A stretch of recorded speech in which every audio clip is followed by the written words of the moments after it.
और मैं आज आपके लिए सेट थ्योरी के बेसिस पे जो एमसीक्यूज लेके आया हूँ, आज उसका लास्ट लेक्चर लेके आया हूँ। ठीक है, तो देखिए आज का पहला एमसीक्यू क्या है, which of the following statement is are true, इनमें से कौन सी स्टेटमेंट जो है वो सही है। दो स्टेटमेंटें दी हैं, आपको इसमें बताना है कि कौन सी स्टेटमेंट सही है।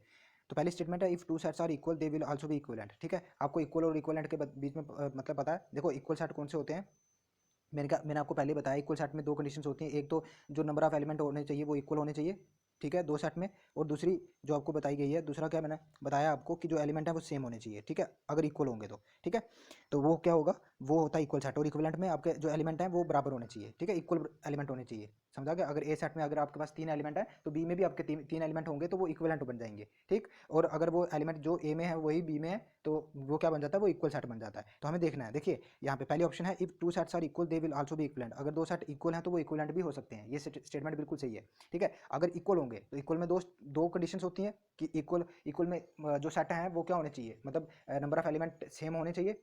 ठीक है, नंबर ऑफ एलिमेंट इक्वल होने चाहिए और जो एलिमेंट है वो सेम होने चाहिए। तो वो क्या कर रहा है, इसका मतलब ए ऑप्शन इसका सही आंसर है। अब देखो बी ऑप्शन की बात करें तो if two sets are equivalent they will also be equal. अगर दो सेट इक्वलेंट हैं तो वो इक्वल भी होंगे, तो ऐसा जरूरी नहीं है। इक्वलेंट का मतलब होता है जो एलिमेंट है वो मतलब नंबर ऑफ एलिमेंट इक्वल होने चाहिए, लेकिन नंबर ऑफ एलिमेंट अगर इक्वल होंगे भी तो ये जरूरी नहीं है कि जो एलिमेंट है वो सेम होंगे। तो इसका मतलब बी ऑप्शन इसका राइट आंसर नहीं है, ए ऑप्शन इसका राइट आंसर है। ठीक है, तो इसका A option is a right answer. ठीक है, if two sets are equal they will also be equivalent. Next चलते हैं, if two sets are A and B. अगर आपको ए और बी कोई दो सेट दिए गए हैं और वो दोनों इक्वलेंट हैं तो उसको हम कैसे रिप्रेजेंट करते हैं, उनको हम ऐसे भी रिप्रेजेंट करते हैं और ऐसे भी। तो ठीक है, उसको हम ऐसे भी रिप्रेजेंट करते हैं और डबल एडेड एरो से भी रिप्रेजेंट करते हैं अगर इक्वलेंट होंगे। तो इसका कौन सा ऑप्शन हो जाएगा, इसका डी ऑप्शन इसका राइट आंसर हो जाएगा। डी ऑप्शन इसका राइट आंसर हो जाएगा। ठीक, नेक्स्ट चलते हैं, देखिए if two sets A and B are equal is written as. A और बी अगर दो सेट्स आपके पास इक्वल है और उनको हम किस तरीके से लिखते हैं, उसको हम ए इज इक्वल टू बी लिखते हैं। ठीक है, इक्वल सेट्स को ए इज इक्वल टू बी लिखते हैं। नेक्स्ट चलते हैं, देखिए आपको क्या बोला गया है, if A is a subset of B then B is a. अगर आपको ए दिया गया है कि ए जो है बी का सबसेट है तो बी क्या होगा, A is a subset of B का मतलब कि ए के सारे एलिमेंट बी में होंगे। मान लो कि मेरे पास एक सेट है 1 2 3 और बी सेट है आपके पास, ये ए सेट है, ठीक है, और बी सेट है आपके पास 1 2 3 4। ठीक है, तो इसका क्या मतलब हुआ कि ए में जो ए के जितने भी एलिमेंट है वो बी में है। ठीक है, अगर ये है तो इसका मतलब बी क्या बन जाएगा, उसका बी ए का सुपर सेट बन जाएगा। ठीक है, अगर ए बी का सबसेट है तो बी उसका सुपर सेट बन जाएगा। ठीक, तो इसका क्या ऑप्शन हो जाएगा, इसका ए ऑप्शन इसका राइट आंसर हो जाएगा। ठीक, ए ऑप्शन इसका राइट आंसर। नेक्स्ट चलते हैं, देखिए right all the subsets of 0 और 1। 0 और 1 के सारे सबसेट लिखने हैं आपने। और आपको पता है जब भी हम सबसेट लिखते हैं किसी चीज़ के तो पहले सबसे पहले जो खाली सेट आता है वो आता है, ठीक है, जिसको हम 5 से भी नोट करते हैं। उसके बाद देखिए 0 1 है तो 0 खुद का एक अलग से सबसेट बनाएगा, 1 एक अलग से बनाएगा और एक और सेट हो जाएगा 0 और 1। ठीक है, हमने क्योंकि पहले से ही पढ़ा है कि every set is a subset of itself. ठीक है, जो जो ये अगर हमें ये सबसेट दिया है तो ये खुद का सबसेट भी होगा। ठीक है, तो ये कितने हो जाएंगे, 1 2 3 4 एलिमेंट हो जाएंगे इसमें। तो इसका जो ऑप्शन है वो कौन सा होएगा, ए ऑप्शन इसका राइट आंसर होगा। ठीक, अब देखिए यहाँ पे if n number of element in A is equal to n. अगर किसी भी सेट में जो नंबर ऑफ एलिमेंट है अगर एन है तो उस केस में सबसेट कितने बन जाएंगे उसके। तो ये मैंने आपको पहले भी बताया है, सबसेट कितने बन जाते हैं 2 की पावर एन, जिसको हम पावर सेट भी बोलते हैं। ओके, तो इसका ए ऑप्शन इसका राइट आंसर हो जाएगा। ए ऑप्शन इसका राइट आंसर हो जाएगा। अब देखिए आपको क्या दिया गया है, use the following data to answer the questions. ठीक है, ये आपको डाटा दिया गया है, इसको यूज करके आपने क्वेश्चंस के आंसर देने हैं। देखिए पहले आपको यू दिया है, यू का मतलब होता है यूनिवर्सल सेट, और यू दिया गया है x such that x belongs to W, मतलब एक्स होल नंबर को बिलोंग कर रहा है। और कौन से होल नंबर, जो 6 से लेकर 11 तक होंगे, क्योंकि क्या है यहाँ पे x greater than equal to है और लेस देन इक्वल टू 11 है, तो इसका मतलब 6 और 11 भी उसमें इन्वॉल्व होगा। तो यू की वैल्यू क्या बन जाएगी आपके पास, यू की वैल्यू बन जाएगी 6 7 8 9 10 और 11। ठीक, ये आपका बन जाएगा कौन सा, यूनिवर्सल सेट। आपको ए की वैल्यू दी है, बी की वैल्यू भी दी है और सी की वैल्यू भी दी है। ठीक है, अब चलते हैं नीचे, ये आपको याद रखना, ये 6 7 8 9 11 6 7 8 9 10 11 ये आपका यूनिवर्सल सेट होगा। ए की वैल्यू 6 8 9, बी की वैल्यू 7 8 11 और सी सेट आपको दिया 6। अभी हमें इसके बेसिस पे क्वेश्चन के आंसर्स देने हैं। यहाँ देख लिए फर्स्ट क्वेश्चन इसका ए डैश का मतलब होता है ए कंप्लीमेंट। ठीक है, देखो कंप्लीमेंट का याद रखना जब भी डैश आता है किसी के ऊपर जैसे ए डैश तो इसका मतलब कंप्लीमेंट, और कंप्लीमेंट का मतलब कंप्लीमेंट। ठीक है, अब कंप्लीमेंट का मतलब ये क्या होता है कि जैसे आपके पास ए कंप्लीमेंट है ना, तो आपको ए सेट दिया गया, क्या गया है, ए सेट दिया गया है एक मिनट हम देख लेते हैं पहले। ए सेट दिया गया आपको 689, ठीक है, आपको ए सेट दिया गया है 689।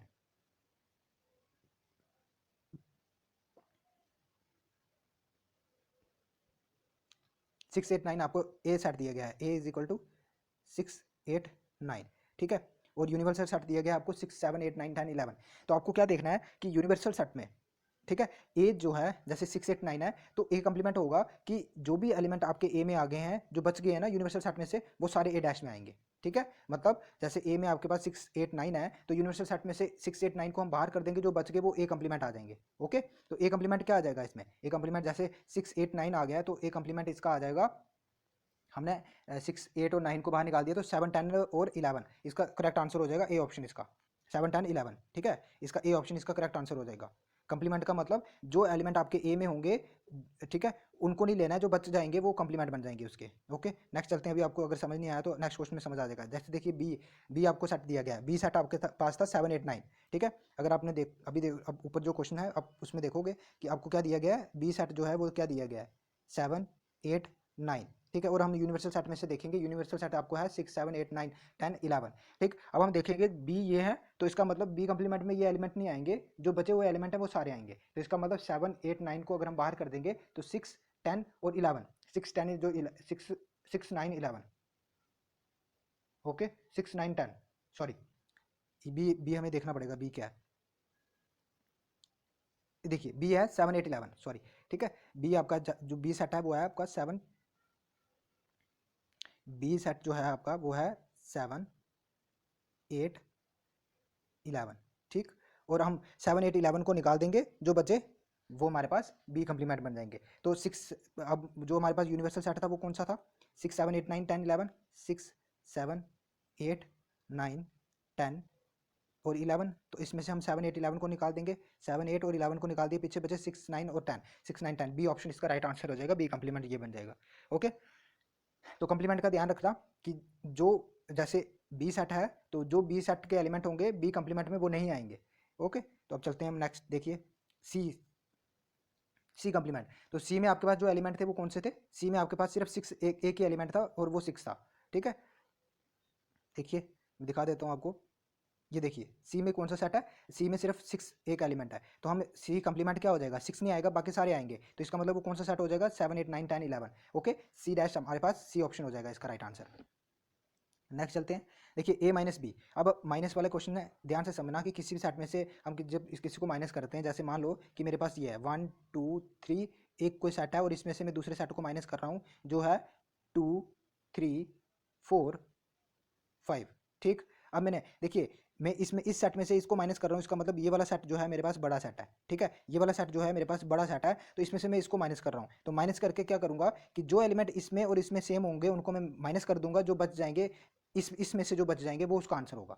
जैसे इसमें से 2 और 3 माइनस हो जाएंगे तो जो बचा बचा क्या इसमें 1, तो इसका मतलब इस सेट का आंसर क्या हो जाएगा 1, ओके। हमने इसको नहीं देखना है, हमने इनमें से माइनस कर देने हैं, जो बचा जो इस सेट में से बचा वही उसका आंसर होगा। जैसे देखिए, जैसे मैं इसकी बात करूँ अगर, जैसे ए माइनस बी, तो ए सेट है आपके पास क्या है, ए सेट है आपके पास 6 8 9, ओके। और बी सेट है आपके पास 7 8 11, ओके। ये वही क्वेश्चन चल रहे हैं जो अभी आपको ऊपर डाटा दिया गया है। तो देखिए इसमें से क्या हो जाएगा, 8 और 8 कैंसिल आउट हो जाएगा। अब जो बचे इस सेट में से जो बचे वो इसका आंसर हो जाएगा। इस सेट में से क्या बचा 6 और 9, तो इसका इसका मतलब 6 और 9 कौन सा ऑप्शन है, डी ऑप्शन, इसका आंसर क्या हो जाएगा, डी ऑप्शन इसका राइट आंसर हो जाएगा। नेक्स्ट चलते हैं। देखो बी यूनियन सी, देखिए इसका मतलब होता है यूनियन, ठीक है। अब हमें दो सेट को क्या करना है, बी यूनियन सी, पहले दो सेट को कंबाइन करना है। यूनियन का मतलब होता है कंबाइन करना उन दो सेट को, ठीक है, कंबाइन करना है, उसके बाद उनका कंप्लीमेंट कर देना है, ठीक है। मतलब बी यूनियन सी में जो एलिमेंट आ रहे होंगे वो इसमें कंप्लीमेंट में नहीं आएंगे। तो जैसे बी यूनियन सी का लिख के देख लेते हैं। बी बी बी कौन सा है, बी एलिमेंट है आपके पास 7 8 और 11, ठीक है। और यूनियन यूनियन और सी सेट कौन सा आपके पास, सी में सिर्फ 6 एक ही एलिमेंट है, तो आपका ओवरऑल क्या सेट बन जाएगा, इसका ओवरऑल सेट बन जाएगा 6 7 8 और 11, ओके। यूनियन का मतलब कंबाइन कर देने हैं, तो 6 7 8 11 इसका सेट बन जाएगा। अब हमें इसका लेना क्या है, कंप्लीमेंट लेना है। अगर हम इसका कंप्लीमेंट ले लेंगे तो क्या हो जाएगा, 6 7 8 और 11 बाहर हो जाएंगे, 6 7 8 और 11 बाहर हो जाएंगे, तो बचा क्या 9 और 10 इसका आंसर होगा, ठीक है। 9 और 10 बचा, तो ये इसका ऑप्शन हो जाएगा, ये इसका ऑप्शन हो जाएगा। पहले हम क्या करेंगे, यूनियन करेंगे, फिर उसका कंप्लीमेंट ले लेंगे। पहले यूनियन करेंगे, उसका कंप्लीमेंट लेंगे, तो क्या बन जाएगा, जो इसमें यूनियन में होंगे वो एलिमेंट इसमें नहीं आएंगे, जो बच जाएंगे वो इसका आंसर होगा कंप्लीमेंट का। ओके, तो ये इसका ऑप्शन ये हो गया। अब देखिए ए इंटरसेक्शन सी, अब ए इंटरसेक्शन सी निकालना है तो कैसे निकालेंगे, देखो ए सेट क्या है आपके पास, ए सेट है 6 8 9, ठीक है, और इंटरसेक्शन का मतलब होता है कॉमन लेना है, ठीक है, ये साइन जो होता है ना, ये साइन इसका होता है इंटरसेक्शन, ठीक है, और इंटरसेक्शन का मतलब होता है कॉमन, कि दोनों सेट में कॉमन क्या है। तो देखिए अगला सेट सी सेट है, सी सेट में कॉमन क्या है 6, ठीक है, ए इंटरसेक्शन सी लेना है तो 6 कॉमन है, तो इसका आंसर क्या हो जाएगा, इन दोनों में कॉमन क्या है 6, ठीक है, क्योंकि 6 इस सेट में भी है, 6 इस सेट में भी है, और कोई एलिमेंट नहीं है, तो इसका मतलब 6 इसका ये हो जाएगा। और लेना क्या है इसका, इसका कंप्लीमेंट लेना है, 6 का कंप्लीमेंट लेना है, तो इसका मतलब 6 जो इसका कंप्लीमेंट आएगा उसमें 6 नहीं होगा, बाकी सारे होंगे, तो वो कौन सा सेट हो जाएगा, 7 8 9 10 11, ये इसका आंसर हो जाएगा, ठीक है, ये इसका आंसर हो जाएगा। ओके, अब चलते हैं नेक्स्ट। देखिए अब क्या है, ए माइनस बी यूनियन सी, ए माइनस ए सेट क्या है, पहले बी यूनियन सी करके देखते हैं, बी यूनियन सी में क्या आ जाएगा, देखिए बी सेट है आपके पास 7 8 11 और सी है 6, तो जब इनकी यूनियन करेंगे तो वो क्या बन जाएगा, ए सेट क्या है आपके पास 6 8 9, ठीक है, माइनस कौन सा, B union C, B union C मतलब 6 7 8 9। ओके, तो इसका आंसर क्या बन जाएगा, अब इस सेट में से हमने इसको माइनस करना है, बी यूनियन सी कर दिया हमने, कि बी सेट और सी सेट को कंबाइन किया तो 6 7 8 9 बन गया, ठीक है। तो ये आप जो डाटा दिया था ना आपको मैंने सबसे पहले, इसको आप कहीं नोट कर लो, अपनी कॉपी पे नोट करना, उसके बाद आप इन क्वेश्चन को सॉल्व करना। तो देखिए यहाँ से अब इसमें से इसको माइनस करना, तो क्या हो जाएगा, 6 और 6 कट जाएगा, 8 और 8 कट गया, 9 और 9 कट गया, तो इसका आंसर जो बच जाएगा वो क्या बच जाएगा, ठीक है, इसका जो आंसर बच जाएगा आपके पास वो, सॉरी 6 7 बी यूनियन 6 7 11 है ये। ओके, क्योंकि बी सेट में आपके पास एलिमेंट कौन से हैं 7 8 11, तो बी और सी को कंबाइन किया तो 6 7 8 11 ये इसका हो जाएगा, और इसमें से जब इसको माइनस करोगे तो आपके पास क्या बन जाएगा 9, इसका आंसर बच जाएगा। सॉरी मैं इसको दोबारा करवा देता हूँ आपको, ये थोड़ा सा वो हो गया था। देखिए बी यूनियन सी का मतलब बी और सी को कंबाइन करना है, तो वो बी और सी को कंबाइन करके क्या कर लेंगे, पहले ए लिख देते हैं, ए सेट में है 6 8 9, ठीक है, ये आ गया, माइनस बी यूनियन सी क्या बन जाएगा आपके पास 6 7 8 और 11, ये बच जाएगा। अब इस सेट में से इसको माइनस करेंगे तो 6 और 6 कैंसिल आउट हो जाएगा, 8 और 8 कैंसिल आउट हो जाएगा, अब इसमें से क्या बच गया 9 बच गया, तो वही इसका आंसर होगा, तो इसका मतलब इसका डी ऑप्शन इसका राइट आंसर है। ओके, अब देखिए कम्यूटेटिव लॉ, ठीक है, कम्यूटेटिव लॉ क्या होता है, हमें बताया यहाँ पे, इनमें से हमें ऑप्शन दिए हैं और इनमें से बताना है कि कम्यूटेटिव लॉ कौन सा है। तो ये लॉज जो है ये आपने याद करने हैं, लर्न कर लेने हैं अच्छे से, क्योंकि इन ये आपको सीधा डायरेक्ट लॉ पूछ लेंगे। तो कम्यूटेटिव लॉ कौन सा होता है, देखो कम्यूटेटिव लॉ होता है, अगर हम बात करें A plus B is equal to B plus A, ठीक है, इस तरीके का जो भी लॉ होता है ना उसको हम बोलते हैं। तो ये आपका बन जाएगा कौन सा वाला, A union B, B option इसका राइट आंसर बन जाएगा, ए यूनियन बी माइन is equal to B union A, ठीक है, इस तरीके का जो भी लॉ होता है यूनियन वाला, ए अगर हम ए यूनियन बी करें या बी यूनियन ए करें वो दोनों इक्वल होंगे, तो वो कौन सा ऑप्शन होता है, बी ऑप्शन इसका राइट आंसर है। ओके, नेक्स्ट चलते हैं, एज पर देखिए ये कौन सा लॉ है, A union B union C, ठीक है, करें वो किसके इक्वल आता है, A union B union C के इक्वल आता है, ठीक है, और ये कौन सा लॉ होता है, इस लॉ का नाम है एसोसिएटिव लॉ, ठीक है। तो इसमें आपको कुछ समझाने वाला है नहीं, बस अब ये आपको याद रखना है कि यहाँ पे क्या याद रखना है आपको, जैसे इस लॉ में आपको कम्यूटेटिव लॉ कौन सा होता है, A union B is equal to B union A, ठीक है, अगर आप ए की यू बी ए और बी को कंबाइन करो दोनों सेट का क्या आ जाएंगे, इक्वल आ जाएंगे, तो ये इसका बी ऑप्शन इसका राइट आंसर होगा, ठीक है। अब इसमें देखिए एसोसिएटिव लॉ कौन सा होता है, A union B union C is equal to A union B union C, तो ये आपको लॉज लर्न करना है, ये डायरेक्ट इसका ए ऑप्शन इसका राइट आंसर है कि एसोसिएटिव लॉ होता है ये। ओके, नेक्स्ट ऑप्शन देखिए, विच of the following is not a distributive law, ठीक है, डिस्ट्रीब्यूटिव लॉ कौन से नहीं होते, देखिए जो इसका राइट ऑप्शन है कि इनमें से बताना है आपको कि जो ऑप्शन दिए गए इनमें से डिस्ट्रीब्यूटिव लॉ कौन सा नहीं है, तो वो कौन सा ऑप्शन है,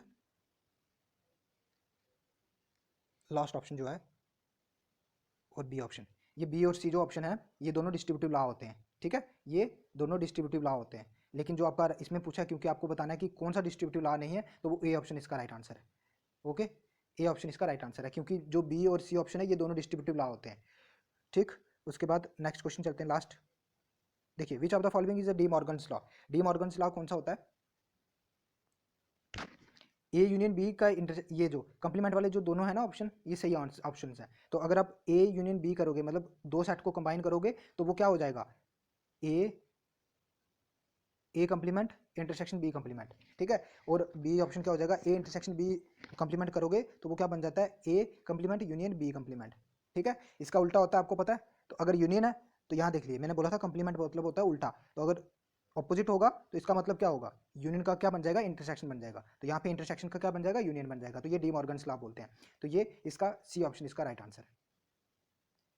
ओके, तो ये हो गया आपके पास सेट थ्योरी के जितने भी एमसीक्यूज बनते थे, मैंने आपको बता दिए। ये डिस्ट्रीब्यूटिव लॉ, मॉर्गन लॉ, ठीक है, और ये आपका एसोसिएटिव लॉ और कम्यूटेटिव लॉ, ये आपने लॉज याद करने हैं बस। इनके बेसिस पे आपको डायरेक्ट क्वेश्चन पूछ सकता है। बाकी जो क्वेश्चन आपको करवा दिए, तो इन इसी टाइप के क्वेश्चन आपको आ सकते हैं।